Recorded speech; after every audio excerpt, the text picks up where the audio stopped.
Dr. Brook, welcome to 이병태 TV. Thank you. Thanks for having me on. Yeah, it's my great pleasure to have you here.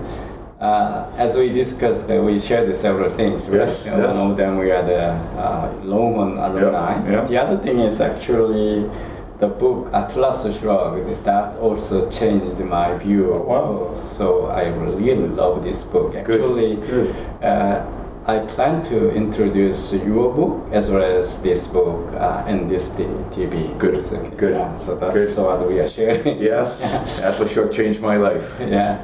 Unfortunately, what is happening in Korea is very similar to what is Atlas Shrugged described in the book. Yeah. The current government, Moon Jae-in government, actually, encourage the looters take most of the fruit from innovators Yep. and actually encouraging exploitation between workers and also workers from the innovators. Yeah. It's very sad that this government is really focusing on inequalities. Could you explain why that actually is not the right things as you described in your book? Absolutely. I mean, inequality from an economics perspective and from an ethical perspective is irrelevant. Right. It's just not important. What's important is freedom. And when you take people and you make them free, and you protect them so that they can't steal from one another and they can't use fraud against one another, then what you get is inequality because we don't produce at the same level. We don't have the same ideas. There's only one Steve Jobs. There's only one Bill Gates. And unfortunately, I mean, I wish there were more of them. But these are productive geniuses who create enormous amounts of wealth for all of us. And they take a tiny share of what they produce for the world. But that tiny share is so large that income inequality increases, but we're all better off. All of us, our lives are better for having had Steve Jobs and Bill Gates, or I like to use J.K. Rowling, the woman who wrote Harry Potter, because everybody knows Harry Potter, and everybody's read Harry Potter. And I say, J.K. Rowling is really, really bad, because she increased income inequality. It's terrible. I got poorer because I bought the books. And she got richer. She became a billionaire. She's a billionaire today. That's wrong, because I'm poorer now. And people scratch their heads, because that doesn't seem right.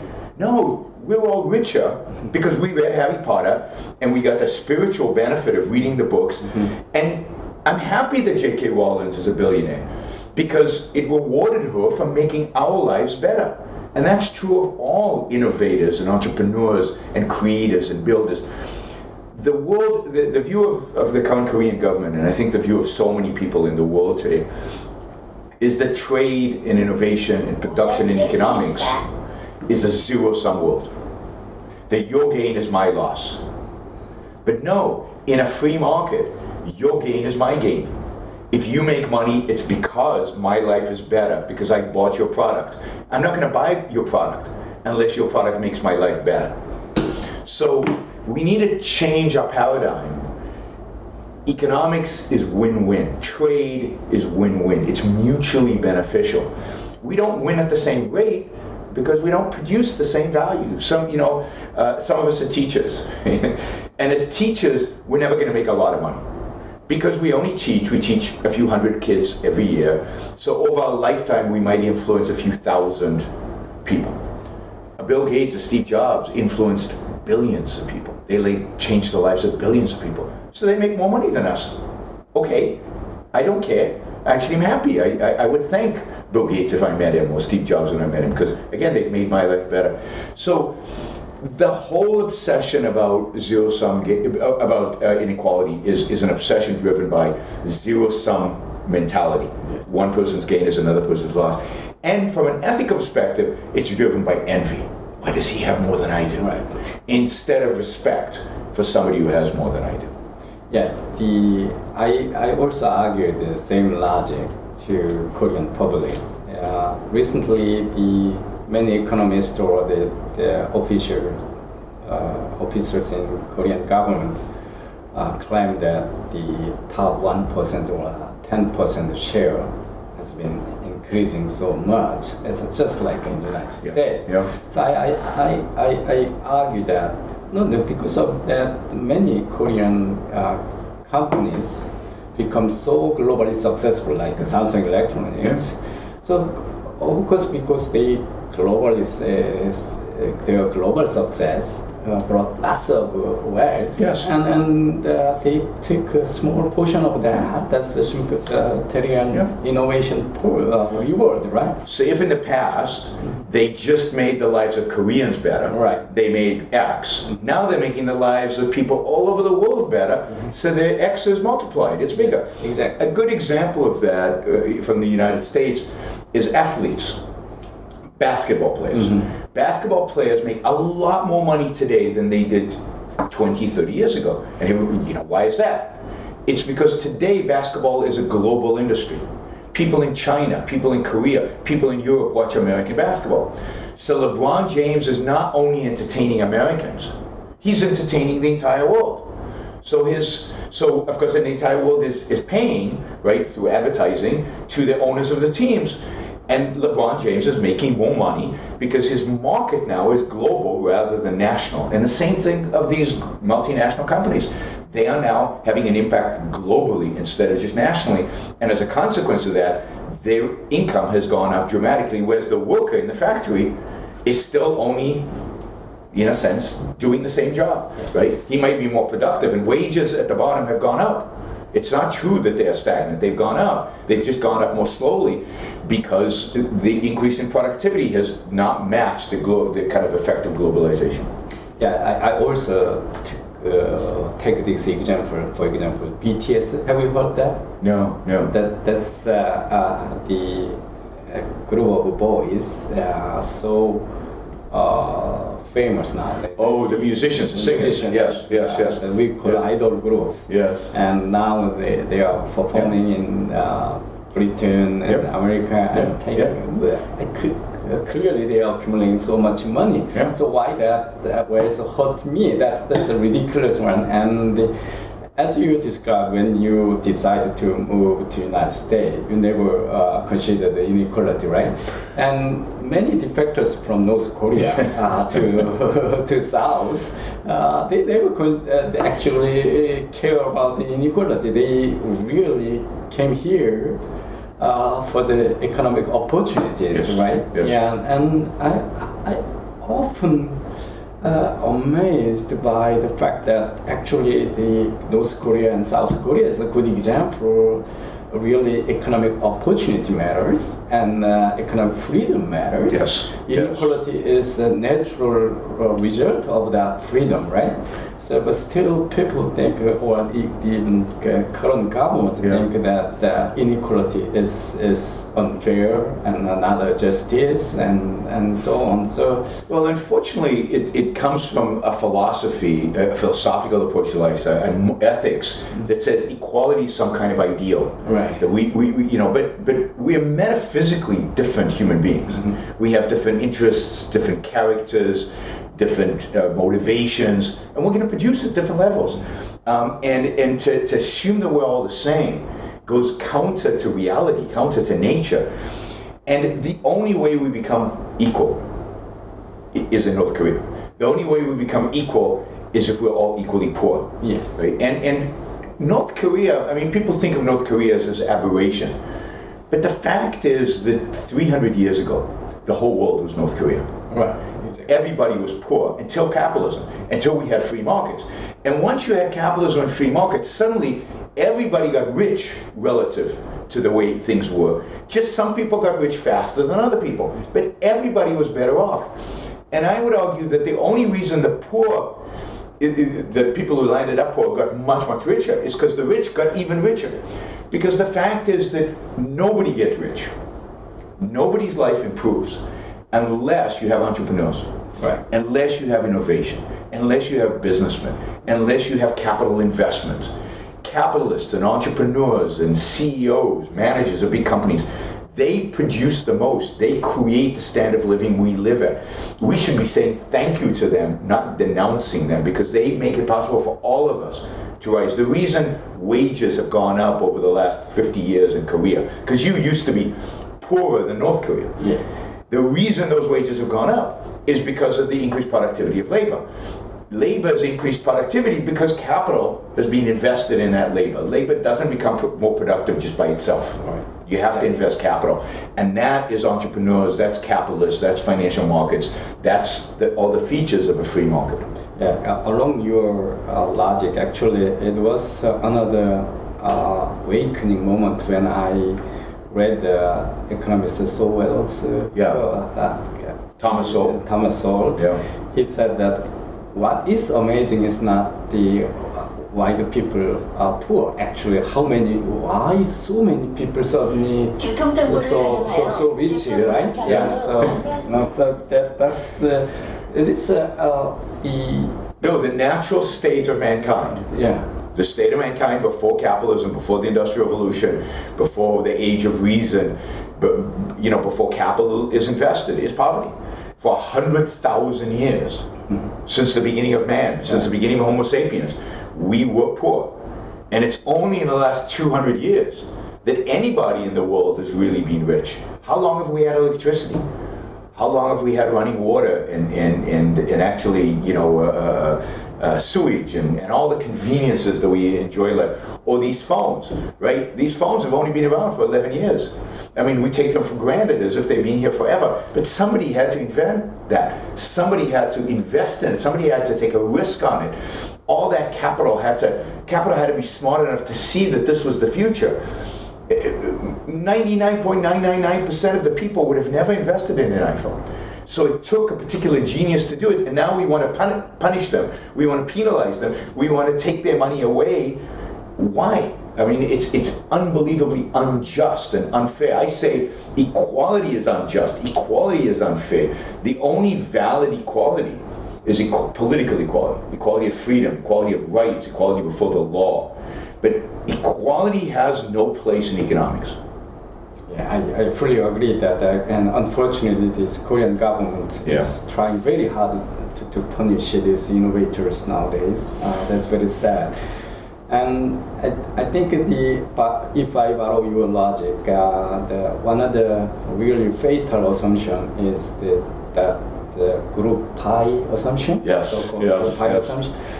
Because the Korean culture is so collective, based on collectivism, and that's also that assumption is much stronger than any other part of the world. That's really what we are struggling to explain the importance of the freedom and I think that's diversity. right. The real battle is over collectivism. Yeah. The real battle is not about economics, because the economic issue we won a long time ago. Free markets work.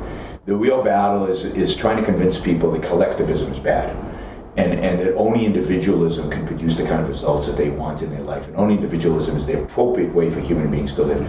Because yes, we assume that there is a collective pie out there, that wealth, there's such a thing as Korean wealth, but there is no Korean wealth. Right. There's the wealth you create and I create and somebody else creates, and we create at different levels. But wealth is only individual. Wealth is produced by individuals. And when we assume that wealth is collectivized, then people look and say, okay, there's this pie, there's this Korean wealth. How are we going to distribute it? No, that's a completely wrong way of looking at it. There's no pie. It's not a static pie. There's no static pie because wealth grows. But more importantly, there's no collective pie. Other people can't eat for me. I have to eat myself. Right. Other people can't think for me. And other people can't produce for me. So we understand at the biological level that we're individuals. Now we have to understand at the political, moral level that we're individuals. The fundamental unit in society is the individual. And if I produce stuff, you don't have a right to it. You can't steal it away from me. And what the government does is theft. By taking from some and giving to others, that is theft. It's taking what an individual produces. It's taking food off their table. And it's not relevant how much you need or how much society decides you need. It's how much you as an individual produce. So yeah, I think the ultimate battle and this is a battle we've been fighting for hundreds of years, it's a deeply philosophical battle, is this battle between collectivism and individualism. As long as we think that the group is more important than the individual, we will always be willing to sacrifice the individual to the group. And what we need is to change our thinking and to embrace kind of the Enlightenment, the European Enlightenment idea that the individual is what's sacred. The individual is what matters. And the only reason to form a collective is to protect that individual. That's why we have governments and authoritative state. But the individual is the unit of morality. The individual is the unit that matters. Not the group is just a collection of individuals. That theft is called welfare nowadays, right? It's called what? The theft. The theft is called welfare. Yes, right, that's called welfare. The unfortunate use of the word. Yeah. And you migrated from Israel. Yes. And Israel is one of the most innovative countries, actually producing lots of the unicorns. Yes. Yes. Amazing number of startups, successful startups. On the other hand, like in Korea, the big business conglomerate always blamed that they have too much economic power. Yeah. And actually, I think it's the only other country than Korea that actually government try to reform corporate governance. By law, what do you think that here the Korean government? I think that much larger portion of the economic the difficulties actually coming from the government failure, not the market failure. Absolutely. But the people and those progressive guys always blame the big corporate in Korea. So they become the public enemy in Korea, and even one of the three economic pillars of the current government actually, dismantling these conglomerates. So I think Korea, to the extent that the government in the past has protected the conglomerates and given them special favors as compared to entrepreneurs, that's bad. Mm-hmm. So what we want is the government to be less involved in the economy, to get out of the, not to break up the businesses, but to allow also for competition, not to protect them, not to bail them out, not to tell the banks they have to lend them money, but to actually allow for real competition. So the more the government gets out of the economy, the better it is. Israel is an interesting case because Israel, when I was growing up in Israel, Israel was a socialist country. The largest employer in Israel in the 50s, 60s, 70s were the labor unions. Oh. The labor unions owned the means of production. It was real socialism. I see. But starting in the 1980s, that was broken up. The labor unions' power was reduced. They were forced to sell off their factories. Everything was privatized. And I think that is a big reason why Israel has become so successful. I think the other reason why Israel has so many innovators is a cultural issue. We grew up in Israel. We grew up with disagreement. The whole culture in Israel is you disagree. We fight, we argue. So dinner time at a typical house in Israel is everybody's arguing, everybody's yelling at one another, right? And that's encouraged. The disagreement is encouraged. Thinking for yourself is encouraged. Independence is encouraged. And I think that produces an entrepreneurial mentality, right? I'm willing to take risk, I'm willing to argue, I'm willing to disagree, because entrepreneurs are people who disagree, or people who think they can do things better than so I think the culture contributes to that. But I would say the Israeli government today is still way too involved in the economy. And they actually do provide some monopoly protections that they have protected certain industries. For example, some of the farming industries, some of the agricultural industries in Israel are protected from competition. Part of the protection is with tariffs, so it's very expensive to import food into Israel so that they can, so like the milk lobby in Israel is very powerful, and they have monopoly power over milk prices, whereas you could import milk cheaper, right, from some of our neighbors. And I think that's true of cement, that's true of a number of different things. But in the tech space, the government has very much left that market alone. so it functions. You have venture capital, you have entrepreneurs, and companies rise up without government permission, without government authority, without government, intervention. So that's why I think you have so much innovation there. But Israel too has the same kind of struggles. Indeed, I fear that much of the world is very similar to the situation in Korea. I mean, we're seeing more government intervention, Europe, more government controls, more inequality is a big issue in the United States. I think it's partially the fact that people talked about it is partially why Donald Trump got elected, because he got elected by people who thought inequality is a bad thing, and he was going to fix it by bringing manufacturing back to the United States, which is a complete myth and ridiculous. And of course, he is engaged in a trade war. Not because it makes economic sense, because as economists we know it doesn't make economic sense, but because he, like many people in the world today, view trade as a zero-sum game. And he thinks the United States wins when it puts on tariffs. So the economic ignorance, I think, driven from the collectivism and driven from a morality that says we should all be equal, is stunning in the world today. We should know so much better than we do. Yeah, it's not the science, it's not the reasoning, it's the myth. Yes, yes. And also, many politicians actually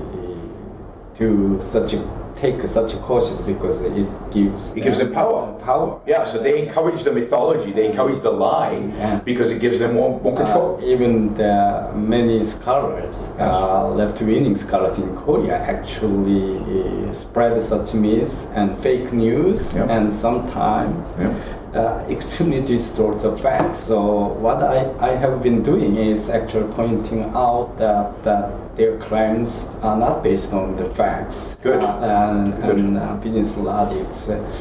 So could you explain what your institute, Ayn Rand Institute, are doing? Yeah, I mean, the Ayn Rand Institute is basically there to promote the ideas of Ayn Rand.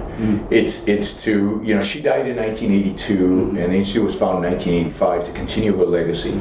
It's to get people interested in her ideas. I think her ideas are the most important ideas in the world today, because not only do they deal with the political, economic level, but they create the moral and philosophical foundation for freedom.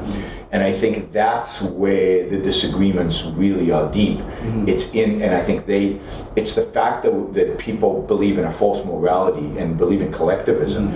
It's why they are willing to accept these false, ridiculous ideas in economics. So we have to challenge that, and my view is Ayn Rand is the only thinker that can really challenge these fundamentally collectivistic ideas, because she has a philosophical context.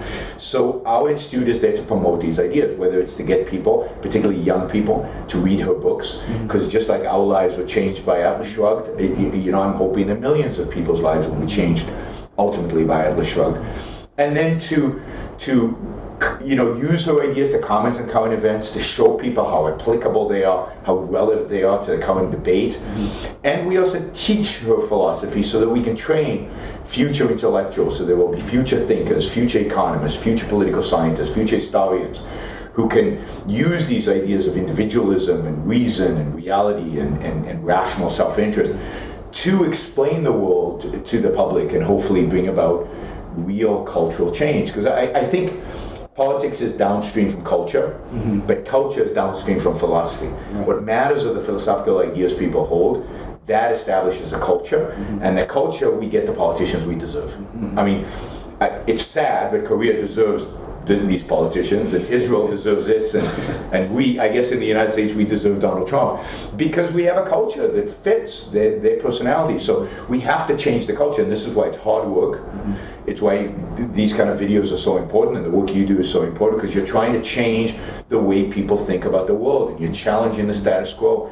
And that has to be done if we're ever going to change the politics. Yeah, my institute actually have been using a lot of material from FEE, yes, and also Heritage Foundation, yes, and maybe Cato, Cato, yes, and CAVEX from Britain. Yes. So please let me know what kind of specific activities and material you have, then we'll Well, I love to Good. I mean, spread that idea. And your viewers can go to aynrand.org, AYNRAND.org, and of course I have a podcast that I do 3-4 times a week whenever I have an opportunity, and I try to talk about these ideas and try to spread these ideas. So just look up my name in Google and YouTube, and you can find my podcast. But yeah, we produce a lot of content. Happy to share that content with you, and all those organizations are doing good work. And again, that is all the economics layer. What we're trying to do is present kind of the philosophical layer on which it all rests, which I think is what Rand's job is. And until we change people's attitudes towards morality, towards collectivism, towards their own life, in a sense, it's hard to do the economics. It's hard to convince them about the economics. Because as I said, we won the economic debate a long time ago. Yes. Free markets work. And this country is the best example exactly. Against North Korea, right? There's no better example than South Korea. In 50 years, you went from being poorer than North Korea to being much, much, much richer than North Korea. Why? Because free markets, because you implemented some pro-market strategies, and not even all the way. Imagine how rich Korea would be if you'd really implemented free markets all the way. Right. You'd be even richer than you are today. Yes. So I open that this society is going to forget about this 4 little tigers. That now Hong Kong and Singapore is much richer, much richer than Korea. Because they stayed on track. Yeah, they are much freer countries than. Yes. Although again, both of those countries are starting to head in the wrong direction. Hong Kong because of China's influence, and Singapore because there's again, like I think in a lot of countries, this issue of inequality has become a big issue, and the opposition in Singapore is becoming more powerful, and they're trying to influence the government to take on more leftist policies and more collectivistic policies. So even Singapore is now in danger of adopting anti-market policies, and I think that the whole world seems to be drifting in that direction. It's very disheartening, and it means we need to work even harder to try to keep the freedoms that we have. Okay, I wish I could continue this discussion for all day, but you have to catch the flight. I do.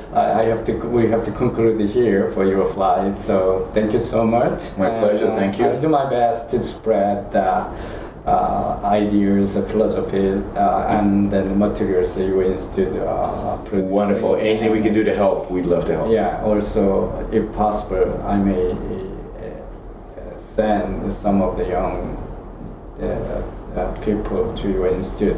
We actually, a young Korean from here just started as an intern at the institute on Monday. Oh, great. She just started, a young woman. So yes, we have essay contests that Korean students have participated in the past. She was a semi-finalist in one of our essay contests. Oh, then she applied for an internship through the Koch Institute.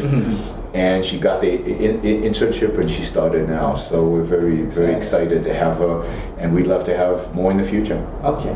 Yeah. Thank you so Wonderful. much. My pleasure. Thank you. My pleasure. Great.